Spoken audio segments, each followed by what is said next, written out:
Welcome to the President's Diary, a weekly program highlighting the work of His Excellency Dr. Mohamed Irfaan Ali. His Excellency started off this week with a courtesy call from the Secretary General of the Caribbean Community, CARICOM, Ambassador Erwin LaRoque, at State House. President Ali on Tuesday, December 1, reaffirmed his government's commitment to ensuring that local businesses are optimally involved in the oil and gas sector. The head of state was addressing the virtual Guyana Oil and Gas Summit. The two-day event allowed for online networking with key stakeholders in the energy sector. We're developing a local content policy and law which will promote local participation in the sector. The policy is being developed through a consultative process, including through the examination of best practices around the world. The emergence of the oil and gas sector will allow for an explosion of opportunities in our country, both directly and indirectly related to oil and gas. The President said Guyana welcomes foreign investment, which will allow the country to acquire the capital, skills and technology to convert opportunities into economic transformation. Dr. Ali stated that while foreign direct investment is essential for capitalizing on the opportunities which the sector promises, it is also vital in building the capacity of the local sector. Oil and gas represents a paradigm shift in our country's development. Oil and gas will move our development trajectory to a higher level and to be engaged at a higher gear in other aspects of our economy. Such a shift must be accompanied correspondingly with new ways of doing business. It requires shrewd business acumen. The old culture of buying and selling must give way to one which emphasizes production of goods and services and partnering with others. The head of state urged local producers to embrace innovation which will enable them to compete effectively in the global economy. The Oil and Gas Summit offers us all an opportunity to begin to prepare for the new economy by highlighting the investment opportunities which abound in our country. It is an opportunity to bring together virtually both local and foreign investors. The summit offers local investors the opportunity to establish synergies, build capacities, and forge strategic partnerships.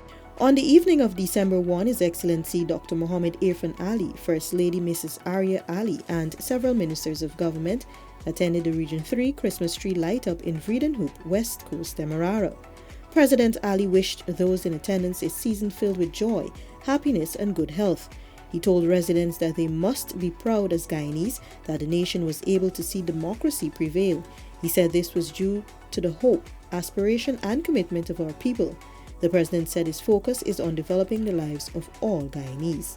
On Wednesday, December 2, His Excellency delivered the feature address at the Guyana Manufacturing and Services Association's 25th Annual Presentation Awards ceremony. In that address, President Ali said that the private sector needs to act boldly so that Guyanese products could enter the CARICOM free market. It is time we break down the barriers to trade.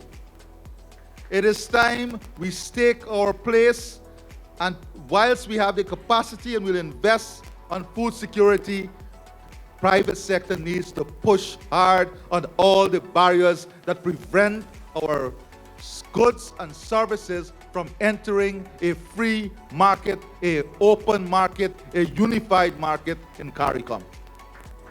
This is not only a duty for the government, this is a responsibility for the private sector. President Ali outlined the government's plan to boost manufacturing and services, which is based on 5 foundational areas.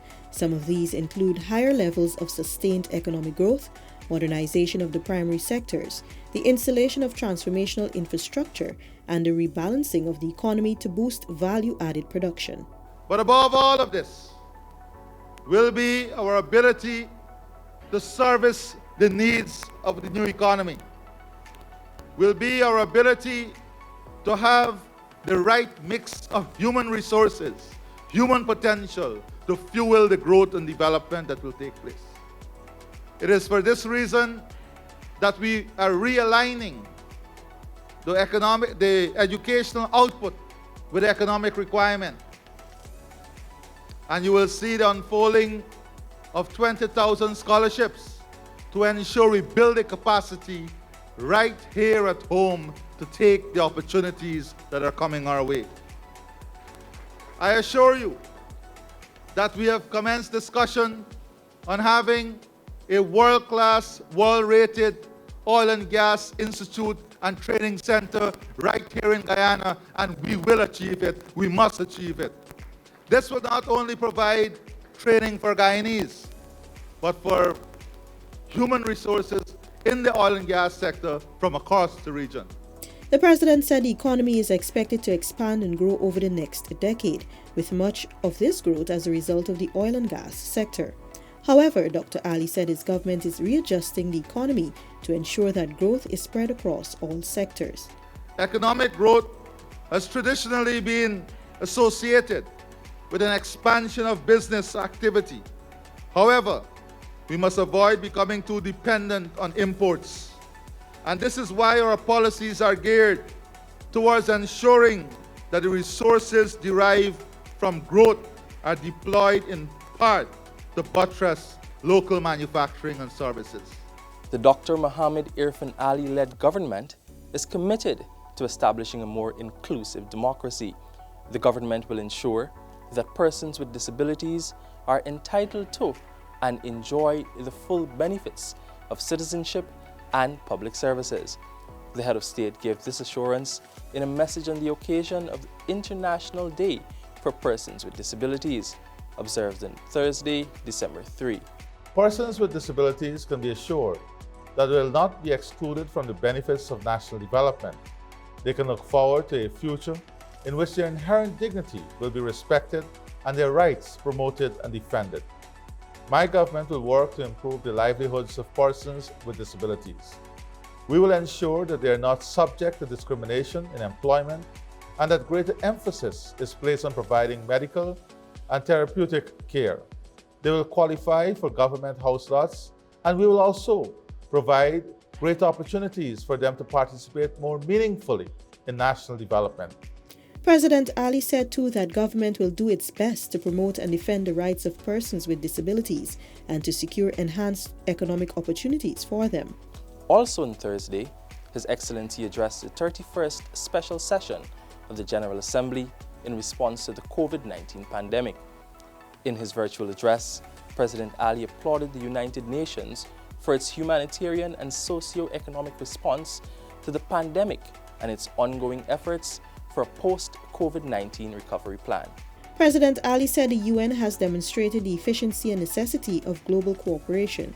It has been in the forefront of efforts to help countries mitigate the effects of this pandemic. The United Nations efforts represent one of history's greatest rescue missions. This 31st special session comes at a time when the world eagerly awaits the authorization of vaccines, which have been developed to help in the public health fight against the coronavirus. The United Nations must continue to be in the forefront, as it has been over the past 8 months, in piloting the international rollout of mass immunization for developing countries. Dr. Ali said Guyana recognizes the challenges imposed by the pandemic on children. The head of state pledged Guyana's support for UNICEF's 6-point plan, which provides a response aimed at ensuring that our children are protected and are catered for in the global recovery efforts, which will follow the remission of this pandemic. Guyana hereby commits to ensuring that our children are able to continue to learn by closing the national digital divide, enabling improved primary health care and access to vaccine by children, eradicating child poverty, effecting, where necessary, mental health support interventions for children and young people, enacting greater protections and support measures for vulnerable children, and encouraging access to improved water, hygiene, and sanitation. The president noted too that the pandemic has emphasized the need for change in global relations. In this regard, he reiterated his support for the United Nations Secretary General's call for a new global deal with a new social contract. On Friday, December 4, President Ali delivered the feature address at the launch of the Canada-Guyana Chamber of Commerce. The event was hosted at the Arthur Chung Conference Center. His Excellency assured the Canadian High Commissioner to Guyana that his administration would not resist but assist foreign investors. There is no point of saying we are part of a global environment, of understanding we are competing in a global environment, of understanding that we are part of a global network, but at the same time do not recognize that we are also part of global competition. But it is how we manage this global competition. And this is why I said before our local private sector, and I must congratulate them, they need to step their game up, and they're stepping the game up. I have all confidence in the private sector of Guyana. The head of state underscored the importance of collaboration with international partners as the country prepares for the new economy. This collaboration must be to the mutual benefit of the investors, but more importantly, to the benefit of the country. The role of the government is to facilitate the relationship. We depend on you, the private sector operative, to ensure that that relationship and that investment rebounds to the benefit of the Guyanese people. The president noted that Canada's foreign policy is grounded in respect for democracy, human rights, and the rule of law. Dr. Ali said the development matrix utilized by investors is built on these principles. If democracy, human rights, and the rule of law are jeopardized, it increases the political risk of doing business, and by extension, the cost of investment. Investors generally prefer stable democracies where respect for the rule of law exists. Such an environment enables economic freedom and is thus supportive of trade and investment. Meanwhile, the president urged the new chamber to think outside of the box and to expand its view of Guyana by taking advantage of the opportunities in all the sectors, not just oil and gas. This has been the President's Diary, where we look at His Excellency Dr. Mohamed Irfaan Ali's week of activities. Thanks for watching. Do join us again next week.